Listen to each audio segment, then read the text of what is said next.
pertempuran 10 hari di Surabaya terjadi pada akhir Oktober 1945. Sebagai prolog, pertempuran besar 10 November, ketegangan antara pemuda Indonesia dan pasukan Inggris yang datang untuk melucuti tentara Jepang memuncak saat Brigadir Jenderal Malabi tewas pada 30 Oktober.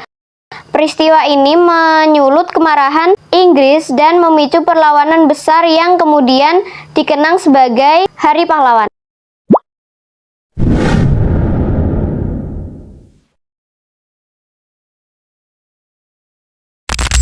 Bung Tomo, pemimpin karismatik dan orator ulung yang membangkitkan semangat juang rakyat melalui siaran radio yang berapi-api. Saudara-saudara rakyat Surabaya, siaplah, keadaan genting. Tetapi saya peringatkan sekali lagi, jangan mulai menembak. Baru kalau kita ditembak, maka kita akan ganti menyerang mereka itu. Kita tunjukkan bahwa kita ini adalah benar-benar orang yang ingin merdeka. Dan untuk kita, saudara-saudara, lebih baik kita hancur dulu daripada tidak merdeka. Sebenarnya kita tetap merdeka atau mati. Kiai Hasyim Asy'ari merupakan ulama besar yang mengeluarkan fatwa resolusi jihad yang menggerakkan umat Islam untuk ikut berjuang melawan penjajahan. Profesor Dr. Mustopo, seorang ahli bedah yang juga mengambil peran penting dengan merebut senjata dari tentara Jepang untuk digunakan melawan sekutu. Maijen Sungkono, komandan militer yang berhasil mendapatkan persenjataan dari Jepang melalui diplomasi dan memimpin serangan besar di Surabaya. Abdul Wahab, seorang fotografer yang mengabadikan momen-momen penting dalam pertempuran termasuk perobekan bendera di Hotel Yamato dan pidato Bung Tomo. Muhammad Mangundiprojo, seorang tokoh militer yang menolak ultimatum sekutu dan memimpin pasukan dalam pertempuran melawan Inggris. Gubernur Suryo, Gubernur Jawa Timur yang memutuskan bahwa Surabaya harus dipertahankan sampai titik darah penghabisan. Gubernur Suryo juga merupakan seorang tokoh yang menginspirasi rakyat untuk terus melawan sekutu.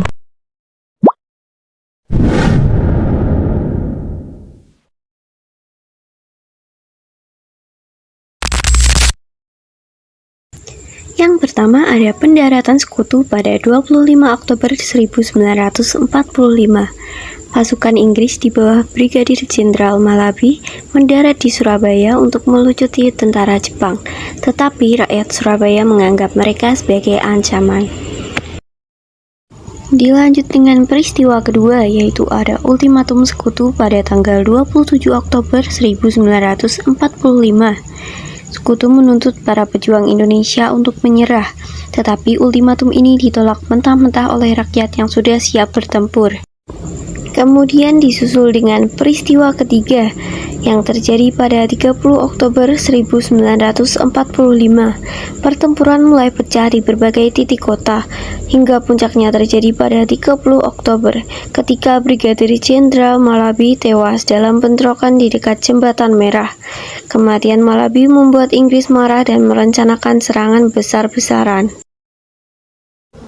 Kemudian setelah tewasnya Jenderal Malabi pada 30 Oktober 1945, Mayor Jenderal Robert Mansergh mengganti Malabi, mengeluarkan ultimatum lagi pada 9 November 1945, memberi tenggat waktu 24 jam bagi rakyat Surabaya untuk menyerah.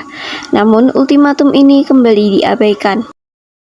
Pada pagi pada tanggal 10 November 1945, sekutu melancarkan serangan besar-besaran dengan kekuatan darat, laut, dan juga udara.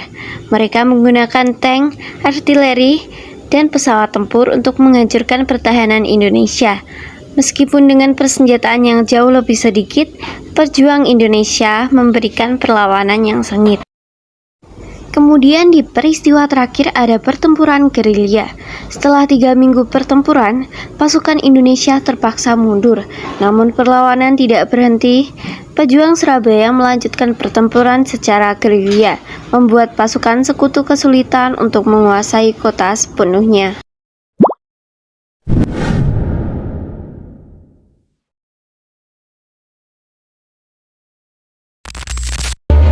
Akhir pertempuran. Dengan kekalahan militer di pihak Indonesia, setelah hampir 3 minggu pertempuran sengit, pejuang Indonesia terpaksa mundur dan sekutu berhasil menguasai Surabaya. Namun, semangat juang rakyat Indonesia tetap berkobar dan perlawanan rakyat Surabaya menjadi inspirasi bagi perjuangan di daerah lain. Maka 10 November kemudian dikenang sebagai Hari Pahlawan untuk menghormati pengorbanan para pejuang. Hingga pertempuran Surabaya pada tanggal 27 sampai 20 November 1945 berhasil meraih kemenangan Britania. Britania perlahan berhenti membantu Belanda mendirikan kembali kolonialnya di Indonesia dan menjadi netral. Britania kemudian mendukung perjuangan kemerdekaan Indonesia.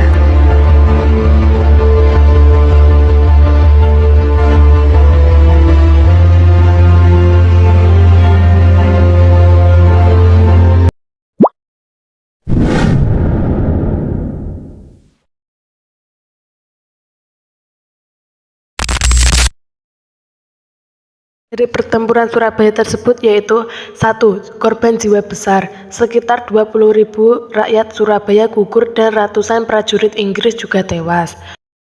2. Pengungsian massal, 150.000 warga Surabaya terpaksa mengungsi akibat pertempuran.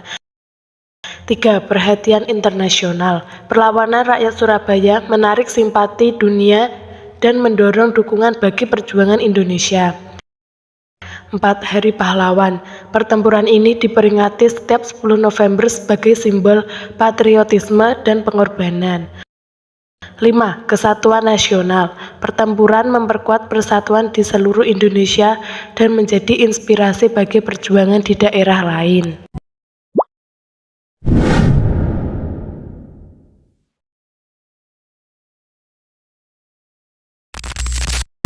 Maka hikmah yang dapat kita ambil dalam bentuk patriotisme adalah rakyat Surabaya menunjukkan cinta tanah air yang luar biasa. Dalam bentuk persatuan yaitu semua lapisan masyarakat bersatu melawan penjajah. Dalam bentuk keberanian, pejuang Surabaya tidak gentar menghadapi musuh yang kuat. Dalam bentuk pengorbanan, mereka berjuang demi kebebasan generasi mendatang. Dalam bentuk inspirasi, semangat kepahlawanan mengajarkan keberanian dan solidaritas dalam kehidupan sehari-hari.